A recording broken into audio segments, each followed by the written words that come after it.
बिस्मिल्लाहिर्रहमानिर्रहीम। अस्सलाम वालेकुम नाज़रीन, आप देख रहे हैं डेली हेल्थ आइडिया और मैं मोहम्मद आसिम शाकिर। सेहतमंद जिगर की गर्मी, सीने की जलन, पेशाब का पीलापन, पेशाब का जल कर आना, पेशाब का कम आना, हाथ पाँव की जलन, मैदा मसाने की गर्मी, मैदे की गैस और उसके साथ साथ छपाकी, एलर्जी, खून में हिद्दत के लिए बेहतरीन तोहफा है। होल शाफी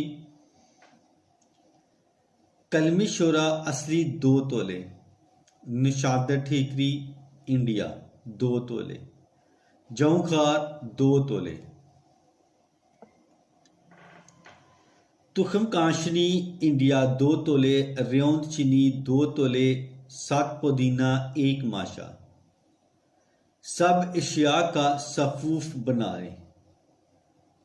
खुराक टीस्पून शरबत दिनार के साथ इस्तेमाल करें। सुबह व शाम 1 हफ्ता के इस्तेमाल से इंशाल्लाह मुकम्मल आराम आ जाता है। अल्हम्दुलिल्लाह इस सफूफ की पहली खुराक ही काम करती है। तो इसके साथ ही मैं अब इजाज़त चाहता हूँ। दुआ में याद रखना और अपना खास ख्याल रखना। अस्सलाम वालेकुम।